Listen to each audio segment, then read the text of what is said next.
গত 25, 26 ও 27 জুন কলকাতার উত্তম মঞ্চে অনুষ্ঠিত হয়ে গেল রবীন্দ্র নৃত্য উৎসব 2025। ওপেন উইন্ডো সোসাইটি এবং মিউজিক 2000 এদের যৌথ উদ্যোগে এই নৃত্যনাট্য উৎসব অনুষ্ঠিত হয়। 3 দিন ধরে মোট 6টি নৃত্যনাট্য মঞ্চস্থ হয়। তাদের মধ্যে প্রথম দিন অনুষ্ঠিত হয় চণ্ডালিকা ও চিত্রাঙ্গদা। এছাড়াও সাপমোচন, শ্যামা, মায়ার খেলা, তাসের দেশ নৃত্যনাট্যগুলি উপস্থাপিত হয়। 25শে জুন উদ্বোধনের দিন উত্তম মঞ্চে উপস্থাপিত হয় রবীন্দ্রভারতী বিশ্ববিদ্যালয়ের প্রাক্তন নৃত্য বিভাগের প্রধান ও প্রাক্তন ডিন অধ্যাপিকা মাননীয়া ডক্টর পুষ্পিতা মুখোপাধ্যায়ের পরিচালিত নৃত্যেশ্বর কালচারাল সেন্টারের উপস্থাপনায় চণ্ডালিকা। এছাড়াও এই একই মঞ্চে কিছু পৃথক পৃথক নৃত্য অনুষ্ঠিত হয়। 25শে জুন উদ্বোধনের দিন উত্তম মঞ্চে প্রদীপ প্রজ্বলনের মধ্যে দিয়ে বহু গুণী ও সম্মানীয় ব্যক্তিরা উদ্বোধন করেন। তাদের মধ্যে ছিলেন বিধায়ক মাননীয় দেবাশিস কুমার, উপস্থিত ছিলেন নৃত্যশিল্পী মাননীয়া অলকানন্দা মহাশয়া, আরও বিশিষ্ট ব্যক্তিবর্গ।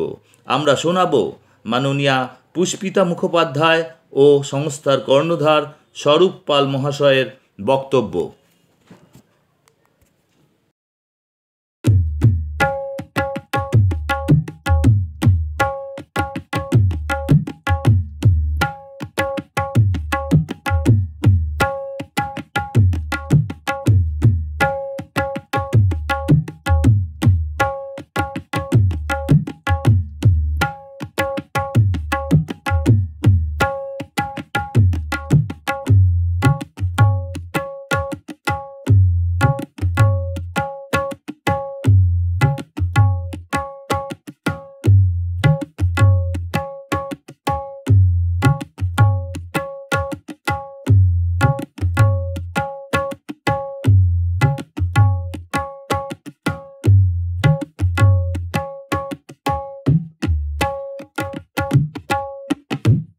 ওপেন উইন্ডো সোসাইটির যে প্রোগ্রাম আপনারা করতেছেন এই ব্যাপারে কি বলবেন?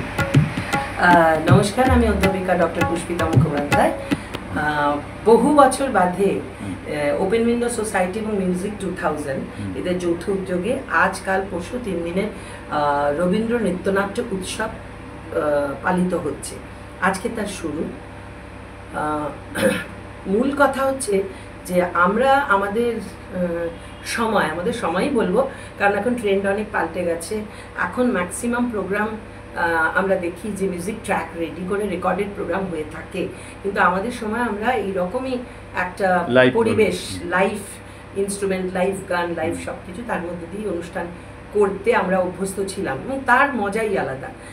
এবং অনেক বড় শিল্পীর সাথেও আমি কাজ করেছি, অনেক বড় নির্দেশক, নৃত্য শিল্পী, নৃত্যগুরুর সাথেও আমি কাজ করেছি। তাদের কাছে আমি অনেক কিছু শিখেছি। গুরু অসিত চট্টোপাধ্যায়, সৌম্য ভট্টাচার্য, অতীন লাল, অনাদি প্রসাদ, অনেকের কাছে কাজ করেছি এবং তাতে এইরকমই আমাদের অভ্যাস ছিল এবং তার জন্য অনেক মহড়া হতো, রিহার্সাল হতো। তো এখন সেসবের সব দিক থেকেই টেকনিক্যাল একটু সমস্যা হয়, ইচ্ছে থাকলেও অনেক সময় লাইভ হয়ে ওঠে না। তো অনেকদিন বাদে আমরা এই লাইভ অনুষ্ঠানের সঙ্গে আবার একসাথে কাজ করার একটা সুযোগ হচ্ছে, সেই জন্য খুবই ভালো লেগেছে। এটা ভীষণভাবে আমাদের কাছে আদৃত। আর তার থেকেও বড় কথা যে আমি আগেও বলেছি, সবসময় বলে থাকি, বিকজ আমি রবীন্দ্রনাথকে নিয়ে অনেক কাজ করি, ভারতীয় শাস্ত্রীয় নৃত্যের ওপর আমার চর্চা, ওড়িশি, কিন্তু তা সত্ত্বেও আমি রবীন্দ্রনাথকে নিয়ে অনেক আলোচনা সভা, তাছাড়া কর্মশালা, ওয়ার্কশপ এবং নৃত্যনাট্য, নৃত্য কোলাজ, এরকম নৃত্যালেখ বিভিন্ন কাজ আমার হয়ে থাকে। বিভিন্ন জায়গা থেকে আমি আমন্ত্রিত, আমি এবং আমার দল নৃত্যেশ্বর কালচারাল সেন্টার।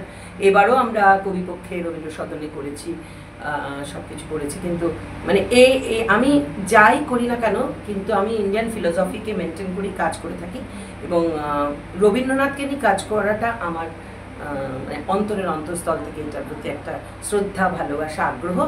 আমি বিশ্ববিদ্যালয়ে যখন আমি ছিলাম তখন আমি রবীন্দ্রনাথের উপরও অনেক ইন্টারন্যাশনাল সেমিনার, ওয়ার্কশপ করার চেষ্টা করেছি এবং রবীন্দ্র নৃত্য বিভাগে চালু করা এবং সেটা অন্যান্য শাস্ত্রীয় নৃত্যের সাথে পাল্লা দিয়ে একই মানে একই লেভেল থেকে তার সিলেবাস করা, এবং সেখানে অনেক ছাত্রছাত্রীর এখন আগমন, বিশ্ববিদ্যালয়ে অনেক মানে কি বলবো, বিশ্ববিদ্যালয়ে বহু ছেলে মেয়ে আসতে পারছে, পড়তে পারছে, তারা এই বিষয়ে পারদর্শী হয়ে বেরোতে পারছে এবং নিজেদের কাজগুলো সেইভাবে চালনা করতে পারছে। এটাই আমার মন থেকে মানে ভীষণইভাবে আমি সেই ব্যাপারে আনন্দিত।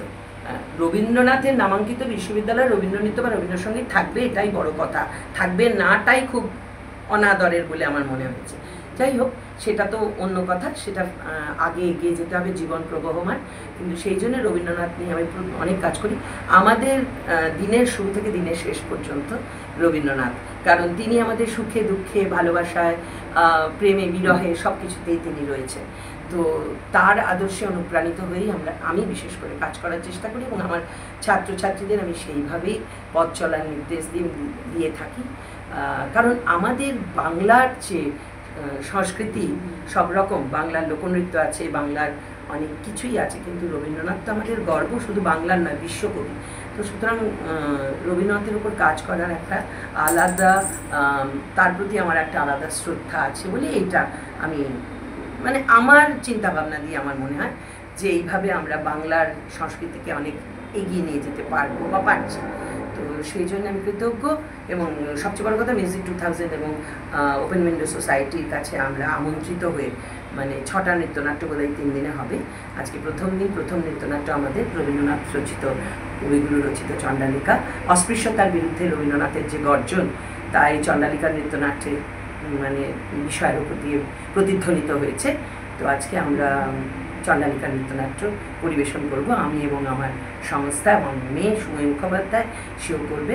তো এই জন্য আমার ভালো লাগছে। দেখা যাক, ঈশ্বরের আশীর্বাদে সবটাই যেরকম লাইফে হবে, এটা আলাদা যেমন আনন্দের, তেমন একটা দায়িত্বেরও বটে। সুন্দর করে সবাই সম্মেলক পরিবেশন যাতে আমরা ঠিক করে করতে পারি, এইটার জন্যই আমি অধীর আগ্রহে, আপনারাও অপেক্ষা করছেন যাতে আমরা সুন্দরভাবে পরিবেশন করতে পারি, সেইটুকুই আর কি আমি অন্তর থেকে চাইব, এই আর কি। আর আজকে ওপেন উইন্ডো সোসাইটির যে অনুষ্ঠান আপনারা উত্তম মঞ্চে করছেন, এর বিষয়বস্তুটা কি, যে রবীন্দ্রনাথকে নিয়ে, রবীন্দ্রনাথের নৃত্যনাট্য 6টি পরিবেশন হবে, এটা হঠাৎ এই চিন্তা ভাবনা এলো কি?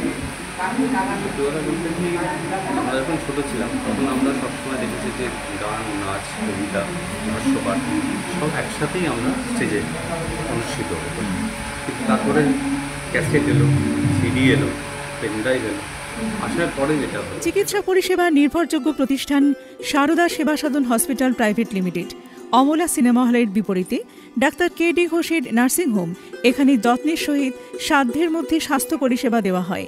এখানকার অত্যাধুনিক ফেসিলিটিগুলির মধ্যে হল ICCU, AC sharing cabin, AC cabin, NICU, maternity, paediatric, ventilator facility, modular OT, orthopaedic surgery, any type of surgery, obstetrics and gynecology, 24 hours ambulance facility, general medicine, pathology, physiotherapy, PFT, ECG, EEG, Holter monitoring, এছাড়াও থাকছে daily OPD service, 24 hours emergency service.